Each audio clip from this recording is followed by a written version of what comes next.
ഇന്ന് ഈസിയായി പഴമോ ഒട്ടും കുറയ്ക്കാതെ അട വീട്ടിലുണ്ടാക്കിയ പ്രഥമൻ ഉണ്ടാക്കിയാലോ. 2 ഗ്ലാസ് ഉണക്കലരി 4 മണിക്കൂർ കുതിർത്ത് 2 ടീസ്പൂൺ പഞ്ചസാരയും 3 ടീസ്പൂൺ വെളിച്ചെണ്ണയും ചേർത്ത് നന്നായി അരച്ചെടുക്കുക. വെള്ളം അധികം ചേർക്കാതെ നല്ല തേൻ പരുവത്തിലായിരിക്കണം മാവ്. അതിനുശേഷം വാഴയിലയുടെ പുറംഭാഗത്ത് മാവ് അണിഞ്ഞെടുക്കുക.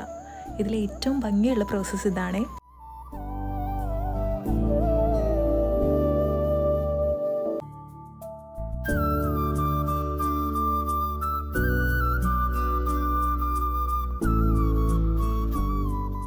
അണിയിച്ചൊരുക്കിയ വാഴയിലകൾ ചുരുട്ടി വാഴനാരുകൊണ്ട് കെട്ടി തിളയ്ക്കുന്ന വെള്ളത്തിലേക്ക് ഇടുക.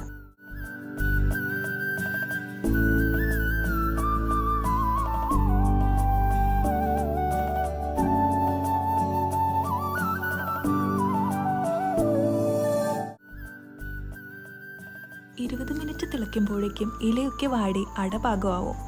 ഇലച്ചുരുളുകൾ തണുത്ത വെള്ളത്തിലേക്ക് മാറ്റിവെക്കാം. അപ്പോഴേക്കും ഒരു പാത്രത്തിൽ 2 ടീസ്പൂൺ നെയ്യും 2 ടേബിൾ സ്പൂൺ പഞ്ചസാരയും 1 ഗ്ലാസ് വെള്ളവും 2.5 ലിറ്റർ പാലും ചേർത്ത് തിളപ്പിക്കാൻ വയ്ക്കും. ഇനി എടുത്തു വെച്ചിരിക്കുന്ന അട ഇലയിൽ നിന്ന് അടർത്തി മാറ്റി കൊത്തിയെടുക്കാം. നന്നായി തിളപ്പിച്ച് അരമണിക്കൂറോളം ചെറുതീയിൽ വറ്റിച്ചെടുത്ത പാലിലേക്ക് അട ചേർക്കാം.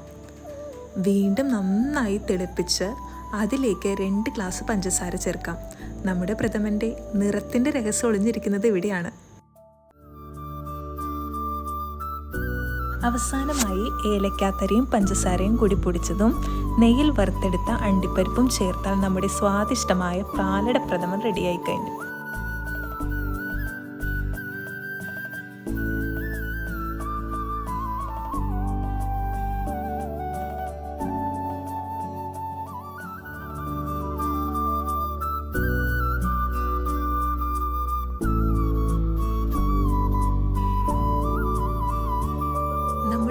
പ്രഥമൻ്റെ പ്രധാന സ്പോൺസർ കറുമ്പിപ്പശു ദാ ഇവിടെ പുല്ല് തിന്നുന്ന തിരക്കിലാണ്.